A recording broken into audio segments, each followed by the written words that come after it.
Hey everyone, and welcome to another deep dive into the world of entertainment.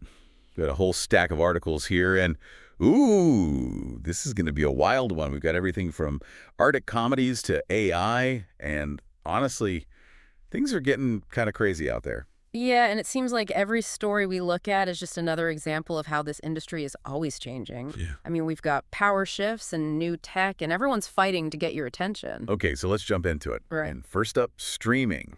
Um, Basically, the streaming wars are heating up, and I think it's going to cost us. It is, yeah. Discovery Plus just Yeah. raised their prices, but they're not the only ones, right? We've seen Disney Plus and Peacock and even Hulu all raise their prices recently, and this is pointing to a bigger problem. Making all this great content, it's not cheap, and all these companies are feeling it. They got to keep all those servers running, they got to pay for all those amazing shows and movies, and they still have to make money at the end of the day. It's a tough balance. Yeah, I can see that. But that also means that for viewers like us, we have to really think about what we're actually paying for. It's almost like I need a spreadsheet to track it all. Do you think this is what the future is going to look like? Or will we see viewers push back? That's the big question, right? But one Yeah. thing to remember, Disney, they bought a 70% stake in Fubo. And that kind of move could signal a whole wave of consolidation in the industry. So what if we start seeing fewer but bigger companies controlling streaming? So the big fish are going to start swallowing up all the little fish. Exactly. Okay, well that definitely changes things.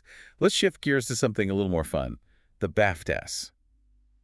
The nominees for the 2025 EE Rising Star Award just came out. Oh, yeah, this is always a good list. This year we've got Marisa Abela, Mikey Madison, David Jonsson, Nabhaan, Rizwan, and Jerome. Wow, that's a pretty impressive list. It really is. And it's a diverse group, right? Each of them have their own story. It's interesting how this award always sparks debate. Who do you think is most likely to have a breakout career? Well, I'm really interested to see what David Jonsson does next. He's got that charisma and intensity that really draws you in. Honestly, though, they all have such huge potential. It'll be so interesting to see where they go from here. Who are you most excited to see? Ooh, that's a tough one. I mean, they're all so talented, but I think I have to agree with you. I mean, industry was fantastic. Hmm. Okay, let's move on to something that's really taking the world by storm. Anime and Netflix. They're absolutely crushing it in the anime market. They really are. They've got a whopping 38% of the global anime streaming revenue. And it's not just Netflix. Sony's also getting involved. They're calling anime a key area for growth, right alongside things like their gaming and film divisions. And think about what this means for anime fans. More stories, more incredible visuals, and just a global community built around it. It really goes to show how powerful storytelling can be, right? I mean, anime is proof that a good story can really resonate with people across cultures and languages. Absolutely. And speaking of crossing borders, there's a groundbreaking new comedy coming out of Canada's Arctic that's making waves. Oh, you're talking about North of North? Yeah. Yeah, it's Canada's most ambitious Arctic set comedy ever. It's actually a collaboration. It's co-commissioned by the CBC, Netflix, and APTN. Wow. Yeah, and it follows a young Inuit woman who's just trying to figure out life in this fictional town called Ice Cove. And filming up in Iqaluit, that presented a unique challenge to the team. Imagine.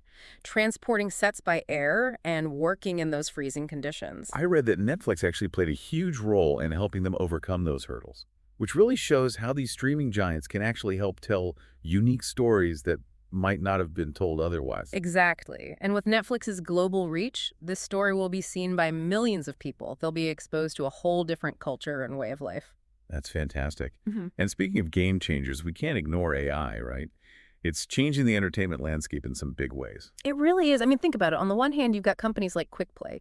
They're launching tools powered by AI that can actually help streamers create short-form content. Which makes sense when you think about it, because something like 81% of Gen Z watches vertical videos every single week. Yeah. So streamers have to adapt, right? They need to stay relevant, especially if they want to reach that younger audience. Right. But like with anything new, there's another side to it, right? Hmm. And there are concerns about how all this AI is going to impact the authenticity of the content we watch. Yeah, definitely. Freddie Strange, he's from Komodo, that visual effects company. Yeah. He actually warned that we need to be careful with these AI-generated influencers because they can start to erode trust between brands and consumers. I can definitely see that. Yeah. Do you think audiences will eventually start to tune out if they feel like they're being bombarded with fake personalities? Well, I think it's definitely something to watch out for, right? As AI gets more sophisticated, it's going to get harder to tell what's real and what's AI. But at the end of the day, I think people crave that real connection. They want to see real people with real emotions. And AI might be able to mimic that, but it can't replicate it. What do you think? That's a good question. I Yeah. think as AI gets better at mimicking us, those things that make us human, like our flaws and our vulnerabilities, all those quirks, they're going to become even more valuable. Okay, let's shift gears over to the UK. They're facing some tough times in their television industry. They are. They're facing some big financial challenges. Jane Featherstone, who co-founded the production company behind Chernobyl called Sister, is actually calling for better tax breaks for TV productions in the UK. That's interesting. Yeah, she's saying that it would help offset those rising costs of making shows, especially after COVID and the Hollywood strikes. And it's not just the UK either. This is affecting production companies all over the world. Yeah, and it makes you wonder how this is all going to impact the quality of the shows that we see in the future, right? I mean, if it costs more to make TV shows, are we going to see fewer shows, or will the quality suffer? Yeah, that's a big concern that people in the industry are talking about. It's a tough situation, but I think it's important to remember that sometimes creativity really comes out of these challenging times. Maybe this will force people to be more innovative, more resourceful, and that'll lead to new ways of making television. Fingers crossed, right. Okay, let's go to France. There's a pretty big potential shakeup brewing in the media world over there. Yeah, Disney is ending its deal with Canal Plus Ac, a French broadcaster. And this could have a domino effect on how movies are released in France, because France has strict rules on when movies can go from theaters to streaming. Right. But with Disney leaving Canal Plus Gala, that could disrupt everything. This is a big power move that could affect the balance between traditional theaters and these streaming platforms, not just in France, but all over the world. Wow, like a ripple effect. Yeah. One little change in one country can change everything. Okay, before we move on, there's a few other stories that caught our eye that I think we should touch on. Yeah, lots happening. So EastEnders, the British soap opera, is celebrating a big anniversary, 40 years, and they're doing an interactive episode where viewers get to vote on how a big storyline unfolds. Wow, that's really cool. Yeah, and then Reba McEntire is starring in this new film adaptation of the all-girl filling station's last reunion. Oh, I love her. Yeah, and then for those who love all things supernatural, Peacock is rebooting the Grimm franchise with a new movie. So much going on, and it just shows how the industry is always trying new things, finding new ways to tell stories. It's an exciting time to be a fan. It really is. And there's so much more to dive into. Okay, before we get carried away, let's take a breath and move on to our next big topic. We've got a lot of executive moves happening, mergers. Are you seeing any patterns here? Definitely. Okay, so let's start with Hallmark. They're actually restructuring their whole programming department, which actually led to the departure of Lisa Hamilton-Daly, their EVP of programming. Crown Media Family Networks, that's their parent company, is putting all their consumer-facing aspects of their business, like their content creation, under the control of their chief brand officer, Darren Abbott. What do you think this means for Hallmark? Well, it seems like they're trying to streamline their brand, create a more consistent experience for their viewers. Right. They want to make sure everything from their shows to how they market themselves is totally in line with what they stand for. It'll be interesting to see what happens. It will. And speaking of executive moves, Palak Patel, Sony Pictures EVP of Production and Development, she just left after 10 years. She's going to be the Chief Content Officer at Prime Focus Studios. Wow, that's a big move. It is. I mean, she was behind some big hits like Venom and Morbius. That's a huge loss for Sony. Yeah, it is. But it's a big win for Prime Focus, right? It is, yeah. She'll be overseeing some big upcoming films like Animal Friends and even the Angry Birds movie 3. Oh, wow. Okay, so 5th season. Yeah.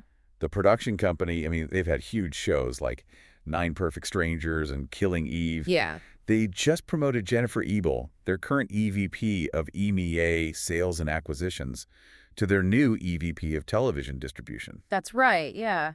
She's been behind the success of shows like Severance and The Morning Show, so it seems like they're really solidifying their global presence. It's a good move. Her experience and leadership will be so valuable as they keep expanding their reach. And while we're talking about expanding globally, Vidsy is doing some big things in Thailand. Oh yeah, Vidsy, the short-form drama platform. That's the one, yeah. They just hired Venus Ramsitong to head up their Thailand operations. She's got a lot of experience in marketing communications. She does, yeah. She's worked with big global agencies like McCann and Hakuhodo. So this seems like a pretty big deal for them. It is. It shows they're serious about becoming bigger in Thailand. They're already known for their branded content and their storytelling, especially their microdramas like My Magic Tablet. This could be a huge win for them. Okay, let's go a little wider. What's happening in the Asia-Pacific region? I know there's a big leadership change happening at the MPA. Yeah. Belinda Louie, the president and MD of MPA APAC, is stepping down. Oh, wow. Yeah. And Urmila Venugopalan is taking over. She's currently the MPA's EVP of Strategy and Global Operations. She's got a really strong understanding of the industry. Yeah. Her focus is going to be market access, promoting film production, and dealing with piracy, all really important issues in that region. Absolutely. Okay, Kanal D International. Yeah. The Turkish television production and distribution company. Yep. They're expanding their sales team. They brought on Sangarim Zakina to handle sales in Russia and the CIS region. Oh, wow. Yeah, and she's got over a decade of experience, everything from content acquisition to TV programming, production, sales, you name it. And here's a fun fact. She speaks English, Kazakh, Russian, and Turkish. Oh, that's amazing. Right. Okay, what's going on with Disney? Ooh, Disney's in the middle of a big restructure. Right. And they've actually promoted Tony Chambers to lead their EMA operations. Oh. He's been with Disney for over 30 years. He's been running global distribution since 2021 and even oversaw their massive $5.4 billion global box office haul in 2024. Wow. Yeah. Bro. So he's taking over from Jan Koppen, and he'll be basically coordinating all of Disney's regional strategies and reporting directly to Disney's U.S. leadership. Wow, they're putting a lot of faith in him. They are. Okay, so Mubi, the global streaming service and film distributor, made a pretty big hire. They brought on Ariana Boko, the former president of IFC Films, as their new SVP of global distribution. Wow, that's huge. What's she be doing? Well, she's going to be leading their foreign distribution operations while Mark Boxter handles U.S. distribution. She's based in New York and has over 20 years of experience with independent films. I mean, she oversaw some great films like The Babadook and 45 Years. Oh, wow. So it seems like Mubi is really serious about expanding worldwide and showcasing independent films. Definitely. Okay, what about film festivals? The Göteborg Film Festival just announced their lineup for 2025. Oh, cool. It's a great mix. They're showcasing some award season contenders, including Brady Corbett's The Brutalist, which actually won 3 Golden Globes. Then there's Magnus von Horn's The Girl with the Needle, and Luca Guadagnino's Queer. Oh, and that one stars Daniel Craig. Oh, wow. That's exciting. Yeah, the festival kicks off on January 24th with Safe House and finishes up on February 2nd with Stranger. That's a fantastic lineup. It really is. And speaking of festivals, Sundance just added 2 new films to their premiere section. Oh. They're both documentaries that look at some important social issues. Yeah, they added Andrew Jareki's The Alabama Solution, which investigates this whole cover-up in the U.S. prison system. Oh, wow. And then there's Bao Nguyen's The Stringer, which is all about a famous photo and the scandal behind it. Okay. So both of these directors have a history of making pretty powerful films, right? Yeah, they do.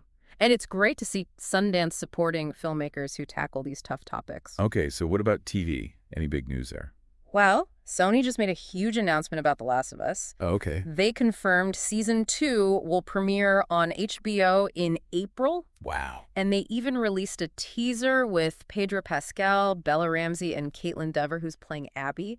Fans are going crazy over it, especially after the huge success of the first season. It really shows that video game adaptations can be done right. They can. Okay, well, EastEnders is celebrating their 40th anniversary, right? Yes. What are they doing? Well, they're going all out, right? They're doing this groundbreaking interactive episode where viewers actually get to decide whether Denise Fox will reunite with her husband, Jack, or choose her secret lover, Ravi Gulati. And the outcome is going to be revealed live on a special episode. Wow, that's bold. It is. Okay, so Peacock is getting into the celebrity docuseries game. Okay. They're doing a show about Nellie and Ashanti. Oh, cool. It's going to follow their lives, both personal and professional, as they navigate being parents. I mean, they welcomed their first child in July 2024, and then they just got married. Oh, wow. Okay, so what about Jacob Elordi? Oh, from Euphoria. Yeah. Well, he's in talks to star in Ridley Scott's new post-apocalyptic thriller, The Dog Stars. He's replacing Paul Mescal, who had to drop out because of scheduling conflicts. Okay. The film's based on Peter Heller's novel and follows this pilot as he navigates this world that's been completely ravaged by disaster. It's going to be Scott's next project after he finishes up his Bee Gees biopic for Paramount. That sounds intense. Yeah. And speaking of Paramount, What's happening with their streaming service, Paramount Plus Vet? Well, they just released the trailer for their new UK original drama, The Crow Girl. It's a 6-part psychological thriller. It's actually based on the best-selling novel by Eric Axel Sund and stars Eve Miles, Catherine Kelly, and Dougray Scott. Wow. Yeah, it follows these two detectives, DCI Jeanette Kilburn and DI Lou Stanley, as they investigate these disturbing murders in Bristol. And they end up teaming up with a psychotherapist to try and solve the mystery. Ooh, that sounds good. It does. And remember Crunchyroll, the company that's doing the Ghost of Tsushima anime series. Oh, yeah? Well, they're actually launching a premium manga app later this year for subscribers in the US and Canada. Wow, really? Yeah, it's going to give fans access to this massive library of digital manga titles. It's a really smart move considering how popular manga and anime are becoming in the West. Yeah, absolutely. Okay, let's go back to Europe. What's happening over there? Well, Benija's Endemol Shine Poland is bringing back the reality dating show Going Home for Love for TVP, a Polish broadcaster. Oh, cool. What's that show about? Okay, so it follows these 4 Polish-American bachelors who live in Chicago who are looking for love with Polish women. It's a fun twist on your typical dating show format, you know? Yeah.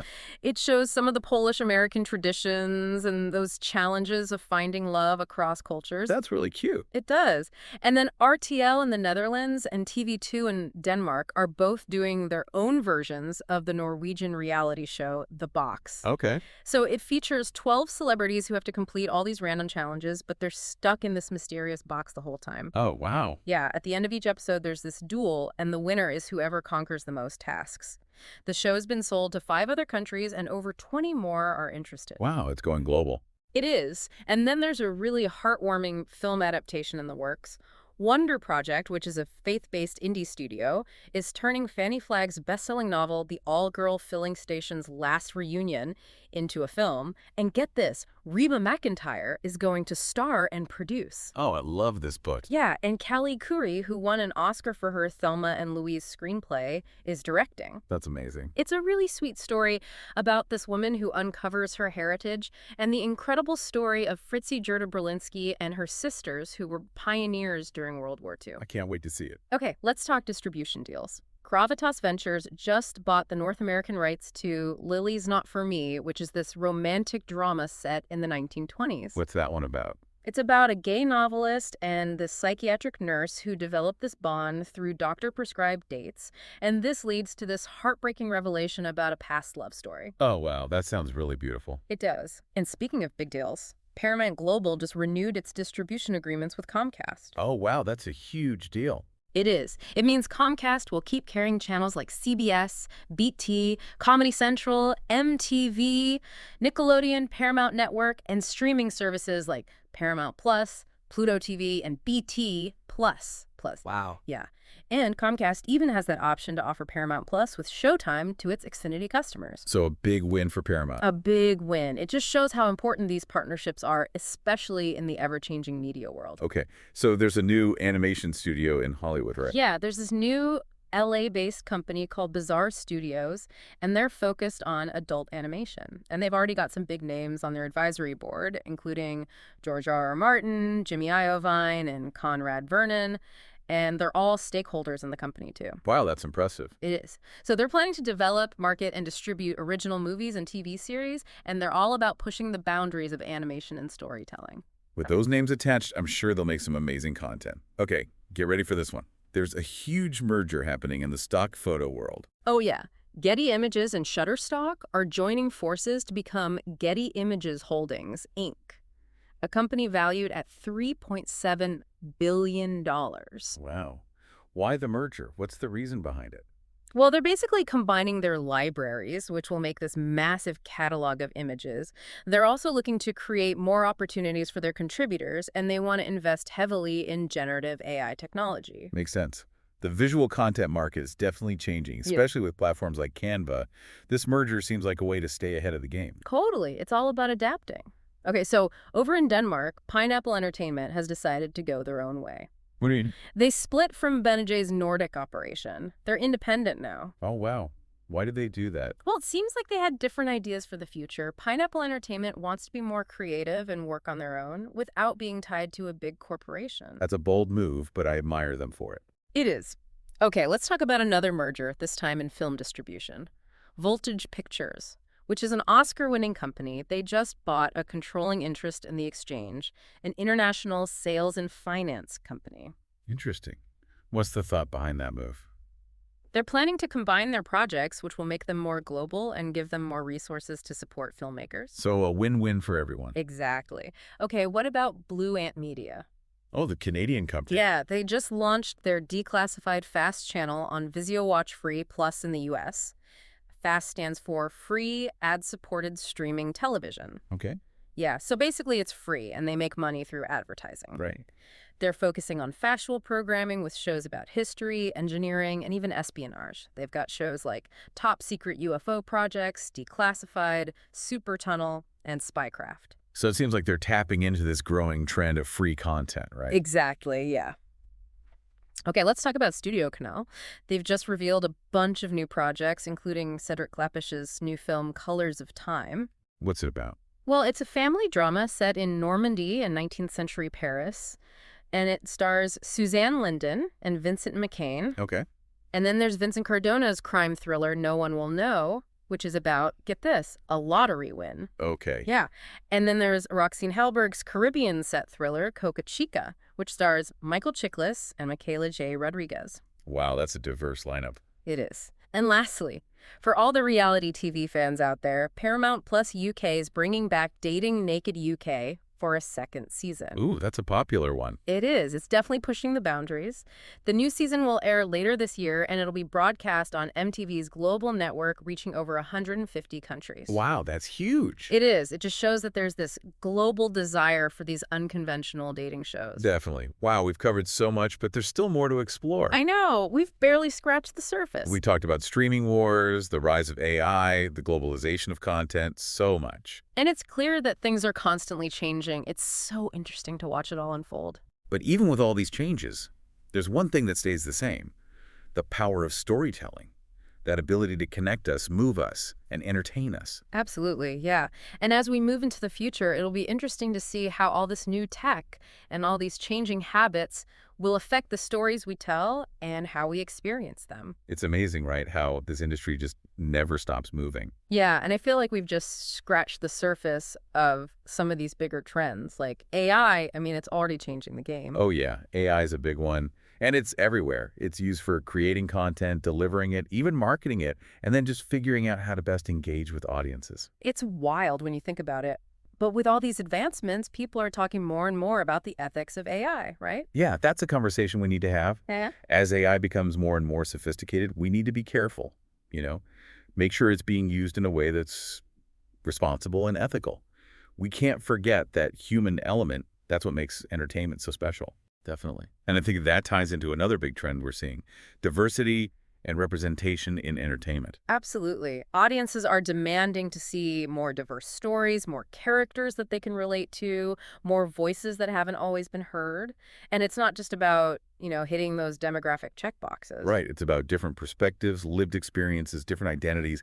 It's about telling stories that challenge those stereotypes, that celebrate differences. And as the entertainment industry becomes more global, diverse storytelling becomes even more important, right? I mean, we have access to stories from all over the world now, and that's a good thing. Yeah, it's a win-win for everyone. Okay, let's talk about streaming services. I mean, they've completely revolutionized how we watch stuff. They really have. Think about it. We have so much choice now. We can watch what we want, when we want, and it's also led to this explosion of original content. Yeah, but it can be overwhelming, right? Yeah. I mean, there's just so much to watch, and it's getting expensive to keep up with all these different streaming services. Yeah, and that's the big problem, right? Subscription fatigue. People might start to feel like they're paying too much for content they don't even have time to watch. So what do you think? What's the future of streaming? Well, I think we might start to see some of these smaller services struggle, right? They might have a hard time competing with the big ones, and we could see more mergers and acquisitions happening. Right, and maybe we'll see more bundling, like package deals for multiple streaming services at a discount. That would be helpful. That would make things easier. It's all about making streaming more sustainable for everyone, right? The viewers and the creators. Definitely. Okay, another big force shaping the entertainment landscape: social media. It's such a powerful tool, isn't it? It is. For creators, it's this amazing way to connect with their audience. They can build communities, generate buzz for their work. But it's a double-edged sword, right? I mean, you can use it for good or for bad. And all these influencers make it hard to tell what's real and what's just an ad. That's so true. I think it's important to be a little skeptical about what we see on social media. Be aware of those algorithms and make sure to look for different perspectives. Yeah, definitely. We need to be more mindful. Okay, we got to talk about something that really shook things up. The COVID-19 pandemic. Yeah, that was a wild time. Theaters were closed, movie releases were delayed, live events were canceled. No one knew what was going to happen. But it also forced the industry to be creative, right? I mean, streaming services blew up and we saw all these virtual events popping up. Yeah, the pandemic really pushed us towards digital distribution and consumption. So now that things are kind of going back to normal, do you think we'll see any lasting effects from the pandemic? I think we'll probably see more of a hybrid model, right? A mix of in-person and virtual events. Right. Theaters are opening back up, but streaming is still growing. It'll be interesting to see how those two models coexist. Maybe we'll see more collaborations, Yeah. between traditional and digital platforms. Yeah, or maybe even some totally new formats that blur the lines. Okay, so the intersection of entertainment and technology, that's a big one, right? Huge. I mean, the two are basically inseparable at this point. Think about AI, virtual reality, augmented reality, streaming capabilities. All of that's changing how we create and consume entertainment. Yeah, we're seeing it with the rise of esports, virtual concerts, and interactive storytelling. It's like the physical and digital worlds are merging. Right. But with all this advancement, we also need to think about the ethical implications. We can't just blindly adopt new tech without thinking about the consequences. Exactly. We need to be mindful of things like privacy, security, accessibility, and just the impact all this has on being human. Right. It's about finding a balance. Speaking of balance, another big trend we're seeing is this focus on ethical considerations in the industry. Yeah, I think audiences are more aware now. They're demanding more from the entertainment industry. They want to see stories that reflect their values, stories that tackle important social issues, stories that can make a difference. Yeah, and we're seeing that in the types of content being made, right? From documentaries to films and TV shows that deal with things like climate change, racial justice, gender equality. Right. It's about recognizing that entertainment can be powerful. It can shape how we see the world, it can influence what we believe, and it can inspire us to take action. Absolutely. Okay, let's talk about how global the entertainment industry is becoming.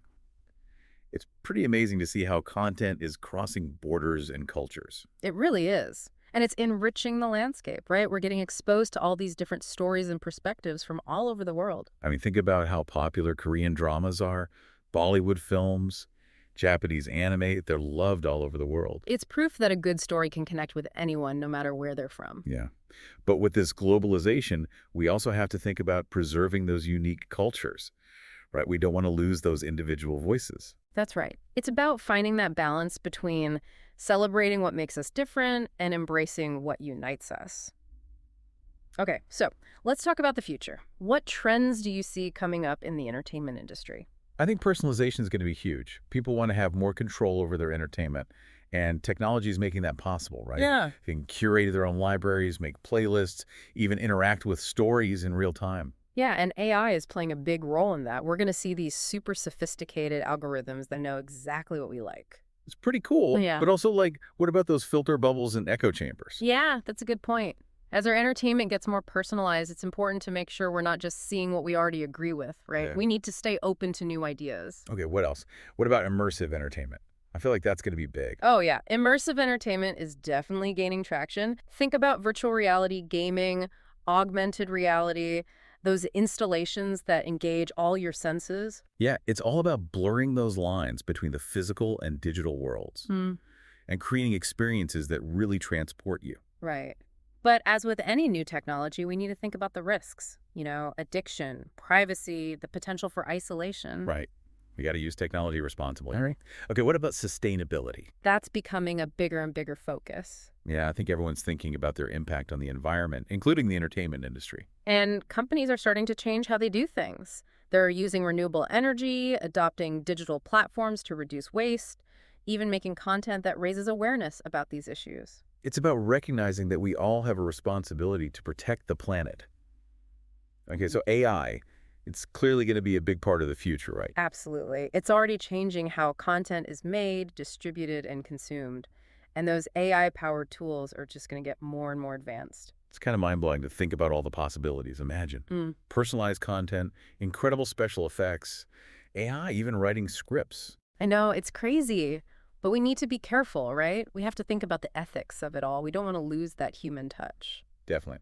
Okay, what about the metaverse? That's a big one that's getting a lot of attention. It is. The metaverse is basically this virtual world that you can access through VR and AR. We're already seeing it in games like Fortnite and Roblox, right? With those virtual concerts and events. Exactly. And it's only going to get more sophisticated as the technology develops. Imagine attending a virtual concert with friends from all over the world, exploring a museum digitally. It sounds futuristic, but it's becoming real. But again, we need to be mindful of the risks, right? Totally. Addiction, privacy, echo chambers, those are all things to watch out for. It's got to be developed responsibly and ethically. Okay, so last but not least, social impact. Yeah, that's a big one. I think audiences want more from their entertainment. They want to see content that reflects their values, content that tackles important issues, content that inspires change. Right. We're seeing more documentaries, films, and TV shows that deal with things like climate change, social justice, and it's great to see. It is. And it's important to support creators who are using their platform to do good in the world. Absolutely. Okay, so as we wrap this up, I think it's important to remember in a world that's becoming so digital, so automated, that real human connection, it's more important than ever. It is, yeah. And entertainment has this amazing power to bring people together, to spark conversations, to help us understand each other. And as we go into the future, we can't lose sight of that human element that makes entertainment so special. Absolutely. Okay, so we've talked a lot about the big trends, right? But now I want to kind of zoom in on something that's always fascinated me. The people behind it all. Yeah. The ones who make the magic happen. Yeah, it's easy to focus on like the business side or the tech, but at the end of the day, it's about stories and the people who tell them. Right. And it's a team effort, right? Yeah. It takes so many people working together. Whether it's a film or a TV show or a game. It really is like an orchestra. You need all those different instruments, all those different players. You've got writers, directors, actors, composers, editors. So let's break it down a little. Yeah. What are some of these roles and why are they so important? Okay, well, let's start with the writers, right? They're the ones who come up with the story. They create the characters, the plot, the whole world that we get to escape into. It's amazing how they can do that. Just with words, they can take us to different places, make us feel all these emotions. It's a real skill. They need imagination and discipline, but also empathy, you know? A good writer can make you laugh, they can make you cry, they can make you think. And then you have the directors who take all that and turn it into something we can see. Right, exactly. They work with the actors, the cinematographer, the editor to bring that story to life on screen. It's a big job. Oh, yeah. A good director is like a conductor, right? Mm-hmm. They got to lead the whole team and have a vision for how it's all going to come together. Okay, and speaking of visuals, we can't forget about the cinematographers. Oh, they're the artists. They capture the mood, the feeling of a scene. It's incredible how they can make you feel like you're right there in the story. Yeah. They know all about cameras, lighting, composition. It's like they paint with light. And then there's the editors.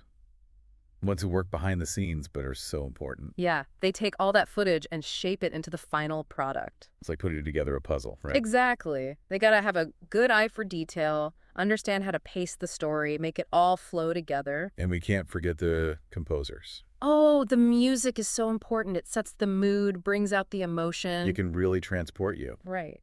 And then all the other people, right? The production designers, makeup artists, visual effects artists, everyone plays a part. It's amazing how it all comes together. It is. And as technology keeps changing, I'm excited to see what they come up with next. Well, this brings us to the end of our deep dive. And wow, what a journey it's been. I know, right? We've talked about so much, the business, the creative side, the future of entertainment. And one thing's for sure, this industry is always changing. It is. But at its core, it's all about stories and that human need to connect. So here's our final thought for you. Be an active part of the entertainment world. Don't be afraid to explore new things, discover new voices, and challenge yourself. Support the creators who are doing amazing things. And most importantly, have fun. Exactly. Thanks for joining us on the Deep Dive. See you next time.